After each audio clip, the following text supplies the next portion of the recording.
My stepmom shrieked, "Pack your bags, you're dead to us." 48 hours later I'm in my penthouse suite while she discovers I own the house she's living in. Before we move forward, please show some love by subscribing and share your location in the comments. I love seeing where our family is watching from. I stood in the kitchen doorway watching Vanessa throw my mother's cookbook into the trash. That antique leather-bound book with Mama's handwritten notes was the last piece of her I had left. My hands trembled as rage bubbled up from somewhere deep and primal. "What are you doing?" My voice cracked, but I kept it steady. Vanessa turned, her perfectly manicured hand still clutching the garbage bag. "Oh honey, I'm just clearing out old junk. This house needs a fresh start." Her smile was saccharine poison. She'd been my stepmother for 3 years, and every day she erased more of my mother's memory from this place. My father Luke walked in reading his newspaper. "What's all the noise?" "Dad," she threw away Mama's cookbook. "The one with..." "Enough, Noelle." He didn't even look up. "Vanessa's right. We need to move forward. Your mother's been gone 5 years. Something inside me shattered. I retrieved the cookbook from the trash, ignoring the coffee grounds staining my hands. The smell of old paper and my mother's lavender perfume still clung to the pages. This was precious to me. Vanessa's eyes glittered with malice. "Well, precious doesn't pay bills, does it? Unlike some people, I contribute to this household." That stung. I was 23, working part-time while finishing my MBA at night. They didn't know about my other ventures, my investments, the properties I'd quietly acquired. I'd learned early to keep my cards close. "I contribute," I said quietly. "Your little retail job?" Vanessa laughed, shrill and cutting. "Please. You're a burden, sweetheart." I clutched Mama's cookbook tighter, feeling the weight of secrets nobody knew. After she died, Grandma Lorraine had sat me down 18 years old and drowning in grief. She'd handed me an envelope containing $200,000. "Your mama was smart with money, baby," Grandma had whispered, her weathered hands holding mine. "She invested in properties when this neighborhood was nothing. Made sure you'd be taken care of. Don't tell your father." "Not yet. Men get funny about money, especially when they remarry." I'd listened. Invested carefully. Turned that $200,000 into $1.2 million over 5 years. Bought 3 rental properties including a penthouse downtown. Nobody knew. To them I was just Noelle, the struggling stepdaughter working at Nordstrom. "You hearing me, girl?" Vanessa snapped her fingers in my face. "I said you need to start contributing real money or find somewhere else to live." My father finally looked up. "Vanessa, that's harsh." "Harsh? Luke, she's 23. My daughter Brittany had her own place at 21. Ah yes, perfect Brittany who'd moved to Atlanta last year. Vanessa's golden child who could do no wrong. This is my house too," I said softly. "Mama left." "Your mama left your father this house," Vanessa interrupted. "Which makes it mine now. Legally." Actually, that wasn't quite true. But I wasn't ready to play that card yet. Dinner that evening was tense.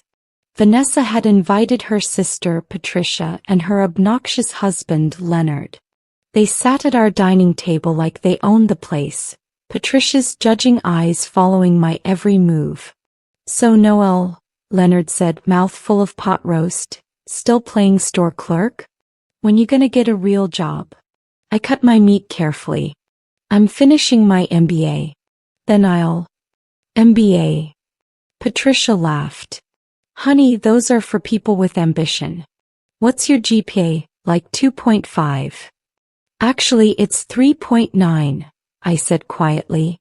Vanessa waved dismissively. "Grades don't matter if you can't apply them. Luke, tell her. She needs a wake-up call." My father looked uncomfortable. Since marrying Vanessa, he'd become a shadow of himself. The strong man who'd held me during Mama's funeral had disappeared. replaced by this spineless stranger who let his wife disrespect his daughter. "Noelle's doing fine," he mumbled. "Fine." Vanessa's voice rose. "She's 23, living rent-free, working minimum wage, acting like she's somebody. I'm tired of carrying dead weight." The table went silent. Even Leonard looked shocked. "I'm your stepdaughter," I said, my voice shaking. "Not dead weight." Vanessa stood abruptly, her chair scraping against the hardwood Mama had chosen. "You know what? I'm done tiptoeing around your feelings. This is my house now. You want to stay? Start paying $2,000 a month.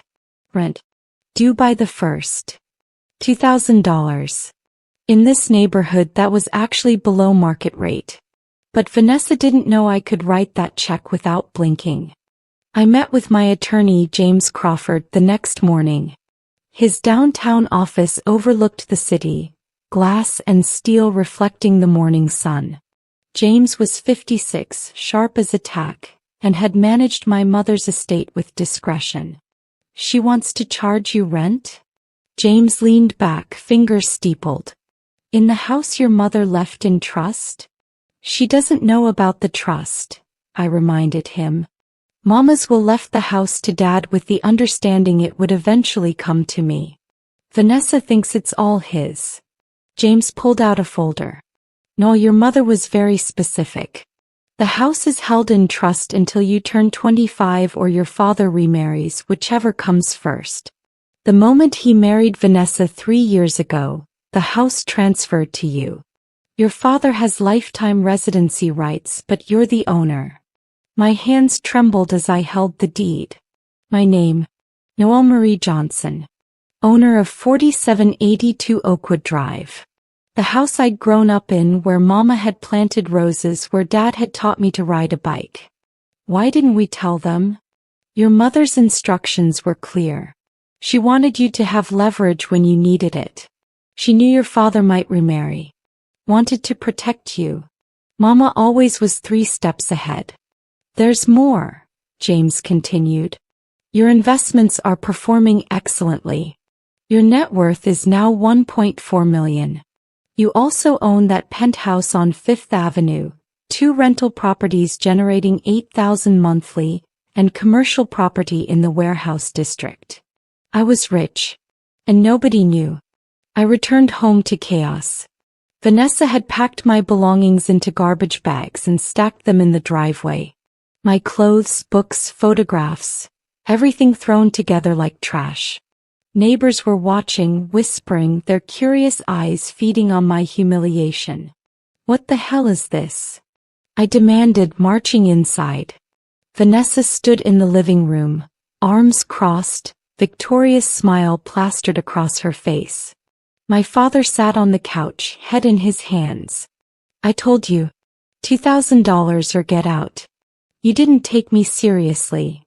The rent isn't due until the 1st. That's 2 weeks away." I changed my mind. Her eyes glittered with cruelty. "I want you gone. Today. No. Pack your bags." "Oh wait, I already did that for you." "Dad." I turned to him desperately. "You're really going to let her do this?" He wouldn't meet my eyes. "Maybe it's time you learned independence, baby girl. Vanessa's right. You need to stand on your own feet." The betrayal hit like a physical blow. This man had held me when I cried over boys, taught me to drive, walked me through my mother's death. Now he sat silent while his wife threw me out like garbage. Independence. My voice rose. "I've been independent. While you 2 vacation in Cancun, I've been building something. But you never cared enough to ask." Vanessa stepped closer, her voice dropping to a venomous whisper. "Listen carefully, you entitled little girl. This is my house now. You're dead to us. Pack your bags and get out of my sight." Those words.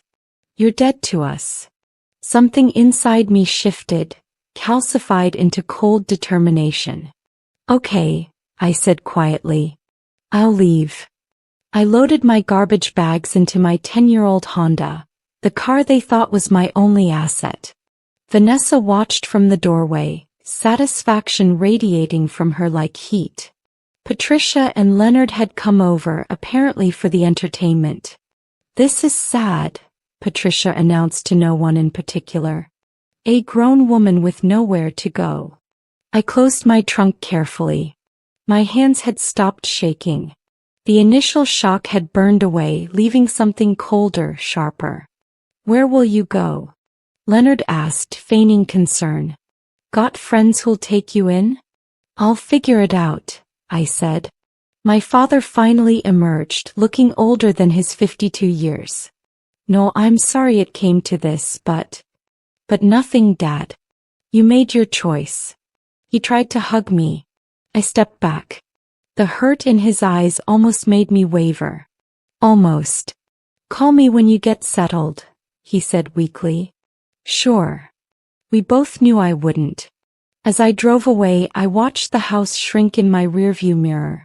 The blue shutters Mama had painted, the oak tree we'd planted when I was 7, the porch where we'd spent summer evenings. All of it slipping away. Except it wasn't. Not really. I drove downtown to the Augustine Tower, pulled into the private garage, and took the elevator to the penthouse on the 42nd floor. Floor-to-ceiling windows overlooked the city. Marble countertops, heated floors, a bathroom bigger than my old bedroom. I dropped my garbage bags in the pristine living room and laughed. Then I cried. Then I called James. "It's time," I said.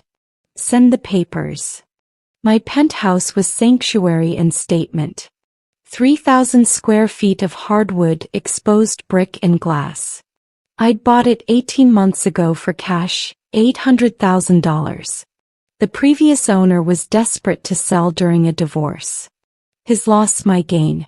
I unpacked slowly, hanging my clothes in the walk-in closet that could fit my old bedroom twice over. My hands lingered on Mama's cookbook, now safely placed on the marble kitchen counter. Some coffee stains remained, but it was home. My phone buzzed. "Tasha, my best friend since elementary school. Girl, your cousin Monique just called me. Is it true? Did Vanessa really throw you out?" News traveled fast. "Yeah. Where are you? Come stay with me and Jerome. We got space." Tasha didn't know about my money either.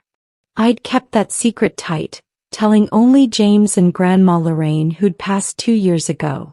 Mama had taught me that lesson young. Quiet money moves different than loud money. "I'm good, Tash. I got a place." "A place? Where? No, what's going on?" I looked around my penthouse at the city lights twinkling below.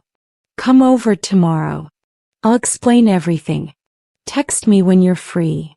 After we hung up, I poured wine into a crystal glass and stood at the window. Somewhere out there, Vanessa was probably celebrating. Dad was probably drowning in guilt. Neither knew the storm coming. My laptop pinged. James had sent the documents. I reviewed them carefully, my MBA education serving me well. Everything was perfect. Tomorrow the real game began. Tasha arrived at noon, her jaw dropping as she stepped into the penthouse. "What the entire hell, Noelle? Whose place is this?" "Wine."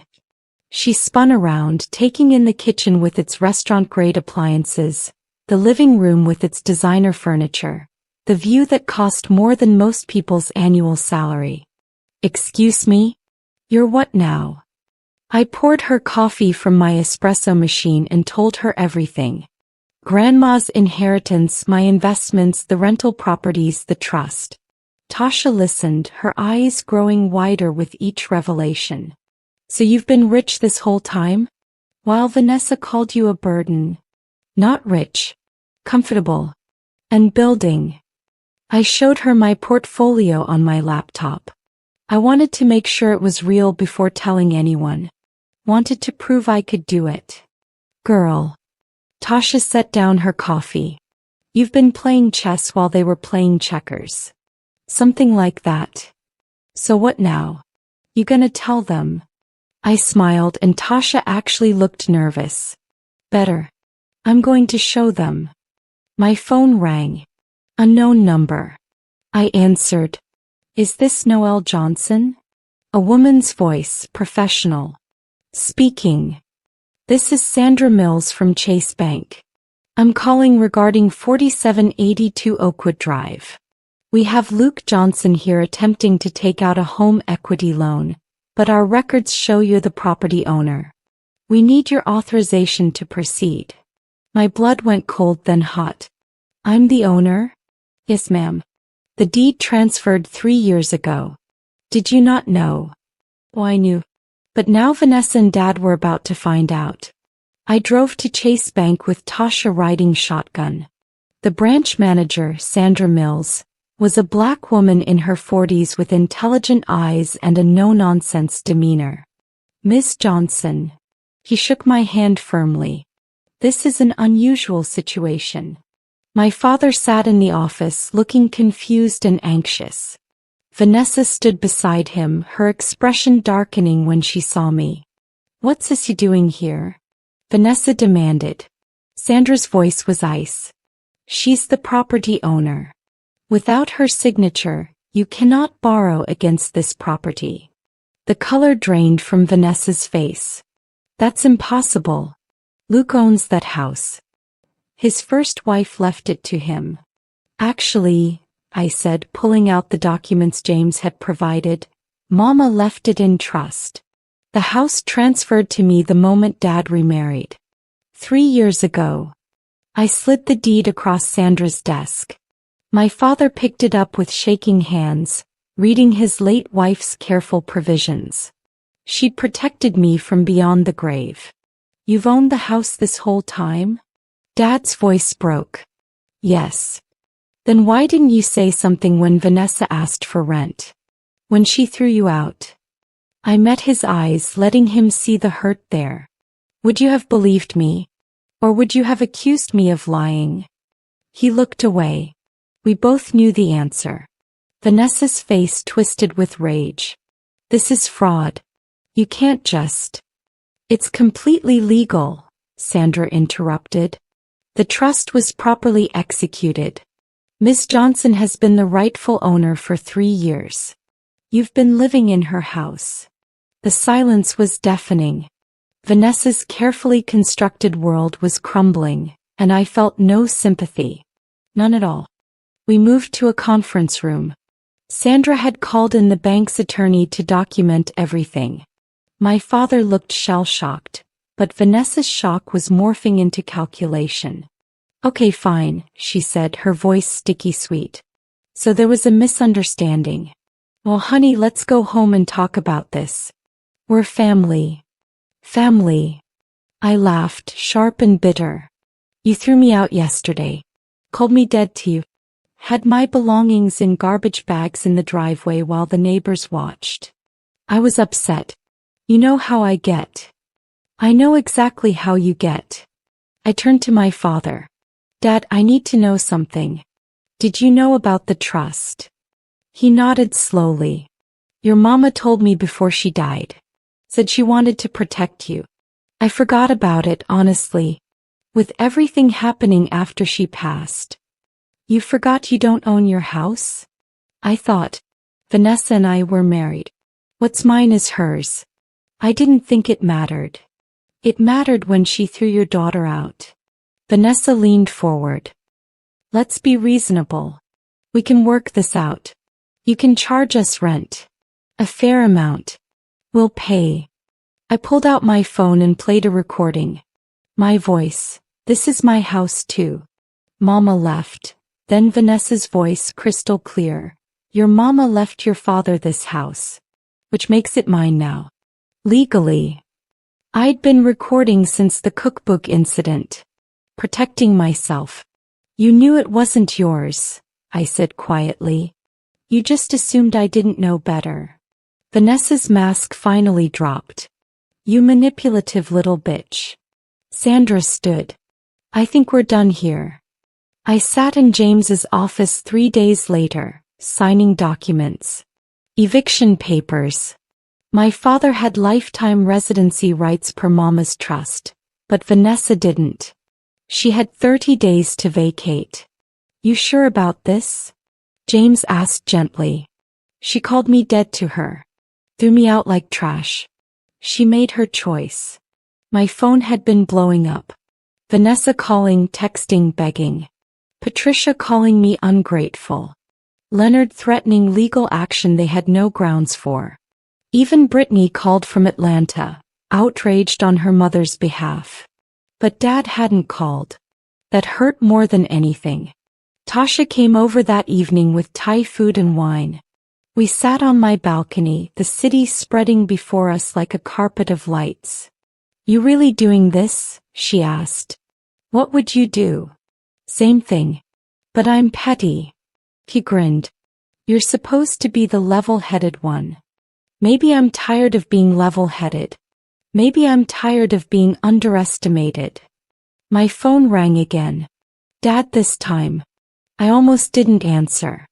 Hey baby girl. Those words used to mean safety. Now they felt like manipulation. What do you want, Dad? Can we talk? In person. I agreed to meet him at Mama's favorite restaurant, Lucille's Soul Food, the next day. Neutral ground. Public place. I wasn't ready to trust him alone. When I arrived, he looked like he'd aged 10 years. Deep circles under his eyes, shoulders slumped. For a moment I felt that old protective instinct. Then I remembered him sitting silent while Vanessa destroyed me. I'm sorry, he said immediately. Dad ordered Mama's favorite, fried catfish with collard greens and cornbread. I ordered nothing. My appetite had died somewhere between betrayal and rage. Your mother would be ashamed of me, he said. Yeah. She would. I let Vanessa take over. She was so confident, so sure about everything.